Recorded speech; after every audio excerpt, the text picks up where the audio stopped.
আমার হিন্দু ভাইয়ের অবাক হতে পারেন যে হঠাৎ করে উনি ওয়াজ মাহফিলের এই মঞ্চে কেন। আমি এখানে এসে আমি পবিত্র হয়েছি, আমি ধন্য হয়েছি, কিন্তু আপনারা কেউ মনে করবেন না যে উনি আসছেন বলে মানে আপনারা কেউ ধন্য হয়েছেন, সেটা নয়। এই কত লক্ষ লক্ষ শিল্পী গান করে। আচ্ছা বলুন তো, এই আল কোরআনের মাহফিলে এখানে এসে দুটো কথা বলা বা দুটো গান করার সৌভাগ্য কজনের আছে? সেই জন্য আমি মনে করি এটা আমার সৌভাগ্য, আমি যে আজকে আসতে পেরেছি, আমি এসেছি বা এই এত রাত পর্যন্ত আপনাদের সঙ্গে থাকলাম। অনেক বলার ছিল, অনেক ভাবের বিনিময় করার ছিল, কিন্তু আসলে তো রাত অনেক হয়ে গেছে, এখন আমাদেরও ফিরে যেতে হবে। তারপরেও অনুরোধের দুটো গান আছে আমি করি। আর এই মানুষটা আমি আজকে এসছি এখানে যে এই এই যে মাদ্রাসা, এই মাদ্রাসায় আপনি পড়াশোনা করতেন, তো এই মাদ্রাসায় যদি উনি পড়াশোনা করে থাকেন, তো ওনার কাছ থেকে আমি যা জেনেছি, যা শুনেছি, যা বুঝেছি, তাহলে সেই কারণে আমি এই মাদ্রাসার কাছে ঋণী। তো আমাদের ভিতরে যেটা আধ্যাত্মিক প্রেম, আধ্যাত্মিক ভালোবাসা চলতেই থাকে। সেটা হচ্ছে পবিত্র কোরআন নাজিল হয়েছিল যেদিন 27 রমজান। হ্যাঁ, আমি ওনাকে ফোন দিলাম, দাদা কি করছেন? যে আমি তো কোরআন তেলাওয়াত করছি, করব, নামাজ করব। তো আমি বললাম, দাদা এরকম একটা পবিত্র দিন, তো আপনি যখন এই দিনটিকে আপনি পালন করছেন, তো আমিও আজকে সারা রাত আপনার সঙ্গে আমি জাগবো। তো সেই রাত কিন্তু জেগেছিলাম এবং আমি ইসলামিক গান তৈরি করেছিলাম। তো ওনার কাছ থেকে আমি অনেক পরামর্শ পাই, ইসলামিক পরামর্শ। এবং যখন আমি কোনো পবিত্র কোরআন থেকে আমি যখন দু একটি সূরা টুরা আমি যখন তেলাওয়াত করতে চাই, আমার তো হয় না, আমি পারি না, তো দাদার কাছে আমি ফোন দিলে উনি আমাকে হেল্প করেন। একটা ঘটনা আপনাদের শুধু বলি, আমি গাড়ি ড্রাইভ করতে পারি প্রায় আজকে 15-16 বছর আমি নিজে গাড়ি চালাই। তো এই গাড়ি চালিয়ে আমি যাচ্ছি আমার বাড়িতে, আমি একা, আমার সঙ্গে কেউ নেই। ভাঙা যখন পার হলাম, আমি যাচ্ছি মাদারীপুরে, আমার কিন্তু খুব ভয় লাগলো। তো আমি তখন ওনাকে ফোন দিলাম যে দাদা আপনি আমার জন্য একটা কাজ করেন। কি কাজ? যে এখান থেকে আমার প্রায় আধা ঘন্টা লাগবে আমার বাড়িতে পৌঁছাতে, আমার খুব ভয় লাগছে, তো একটা কাজ করি, যে এই যে সময়টা আমার নষ্ট হবে, এই সময়টা নষ্ট না করে, এবং আমি যে ভয় পাচ্ছি সে ভয়টা আমার থাকবে না, যদি আপনি আমাকে একটা সূরা শিখিয়ে দেন। তো আপনি বলবেন, আমরা বলতে বলতে চালাবো, তাহলে হবে কি, গাড়িটাও আমার অ্যাক্সিডেন্ট হওয়ার কোনো ভয় থাকবে না, আবার আমার সামনে কোনো ভয়ও আসবে না। এটা আমার বিশ্বাস, এটা এটা আমার ভালো লাগা থেকে আমার এই বিশ্বাস হচ্ছে।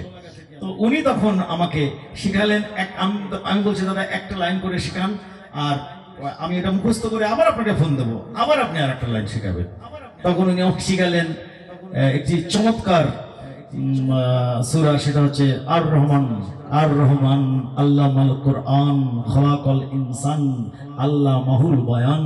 মানে এগুলো বলতে বলতে আমি কিন্তু গাড়ি চালাচ্ছি, এবং গাড়ি চালাতে চালাতে আমি বাড়িতে পৌঁছে গেলাম, আমার সূরাটা মুখস্থ হয়ে গেল। যে আজকে কিন্তু আমার মেয়ের জন্মদিন 4 তারিখ, কিন্তু উনি আমাকে ডেকেছেন, বলেছিলেন যদিও 10টায় আমাকে তুলবেন, আমি ভেবেছিলাম যে 12টার মধ্যে আমি গিয়ে ওই অনুষ্ঠানটা ধরবো। কিন্তু এরপরে যা হোক, আমি ওয়াজ শুনলাম। প্রথম দিকে একটু বোর হয়ে গিয়েছিলাম, কিন্তু পরবর্তী সময় যখন আমি আমাদের শ্রদ্ধেয় কবির বিন সামাদ, খুব বিখ্যাত মানুষ, ওনাকে আমি অনেক আগে থেকেই জানি, চিনি, সেটা অবশ্য ওই নেটের বদৌলতে, ফেসবুকে, ইউটিউবে আমি ওনাকে দেখেছি। অনেক গুণে উনি গুণান্বিত, অনেক সুন্দর অভিনয় করেন। আর আজকে ওনার কণ্ঠ এত সুন্দর, তো উনি যখন ওয়াজ করছিলেন, যখন গান করছিলেন, যখন পবিত্র কোরআন থেকে উনি তেলাওয়াত করছিলেন, তখন কিন্তু আমার যে বোর ছিল ভিতরে একটা যে অনেক সময় লেট হয়ে যাচ্ছে, যে একটা ঘুম ঘুম ভাব আসছিল, সেটা কিন্তু আমার কেটে গেছে। এবং তো ওনার কণ্ঠ শুনে আমার মনে হলো এরকম কোনো কোন রাগিনী জানো না স্বরলিপিও মানো না, কোন রাগিনী জানো না স্বরলিপিও মানো না, তবু বুঝি না দিন রাত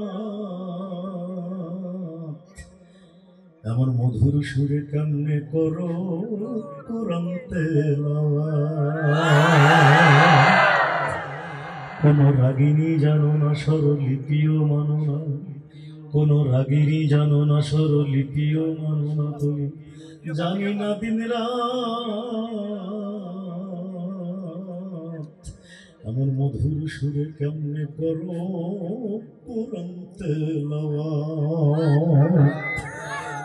তো আমার ভাবতে অবাক লাগে, আসলে সরাসরি যদি আল্লাহ পাকের করুণা না থাকে তাহলে এত সুন্দর করে কি করে গলা ভাঙা সম্ভব? আমরা যেখানে মানে 40 বছর ধরে প্র্যাকটিস করেও যে নোটটি আমরা লাগাতে পারি না, সেই নোটগুলো কি করে লাগানো সম্ভব?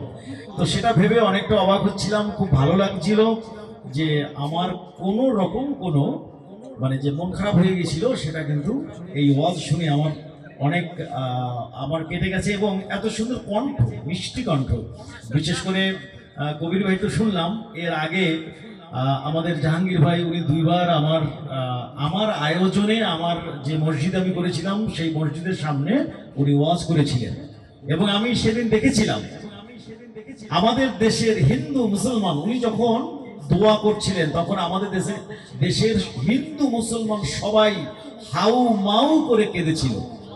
এবং সেদিন আমিও কেঁদেছিলাম, আমার বড় ভাই তো মানে আমার থেকে বেশি মানে অঝরে কান্না করেছিলেন। তো কি করে মানুষের ভিতর থেকে এই যে কান্নাটাকে বের করে নিয়ে আসা, এই কান্না, এবং সেটা আল্লাহর জন্য, এবং সেটা এই যে ওয়াজের যে সুফলটা সেটা কিন্তু আমরা শেষে বিশেষ করে এই দোয়ার সময় আমরা সেটা ফিল করতে পারি, অনুভব করতে পারি এবং অন্য জগতে যেন হারিয়ে যায়। আমাদের কবির ভাই বলছিলেন যে পেছনে নাকি গোরস্থান, তো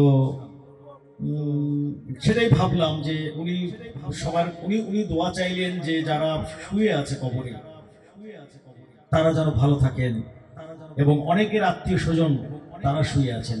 কথাটা ভাবতে কেমন লাগে বলুন তো? কিছুদিন পরে আজকে যে মাটি আমাদের পায়ের নিচে আছে, আল্লাহ চাইলে কিছুক্ষণ পরে এই মাটিটা আমাদের বুকের উপরে উঠতে পারে। মাটিটা পায়ের নিচে আছে বটে, কিন্তু যে কোনো মুহূর্তে এই মাটি আপনার বুকের উপরে উঠতে পারে।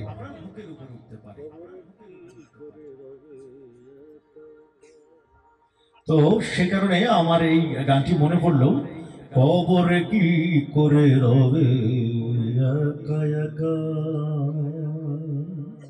ভাবো কবরে কি করে রবে একা একা, অন্ধকারে বাতি নাই, বন্ধ ঘরে সাথী নাই, বন্ধ ঘরে সাথী নাই, অন্ধকারে বাতি নাই, তোমার প্রিয় দেবে না তোমার দেখা, কবরে কি করে রবে একা একা,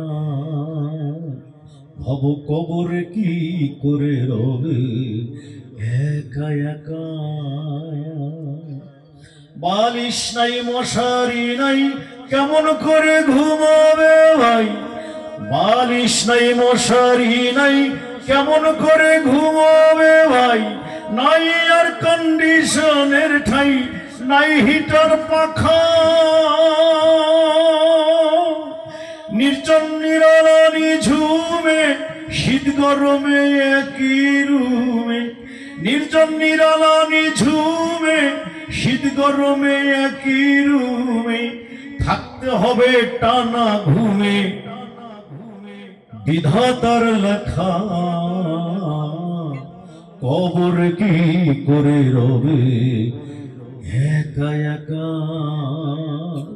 ভাবো কবর কি করে রবে একা একা,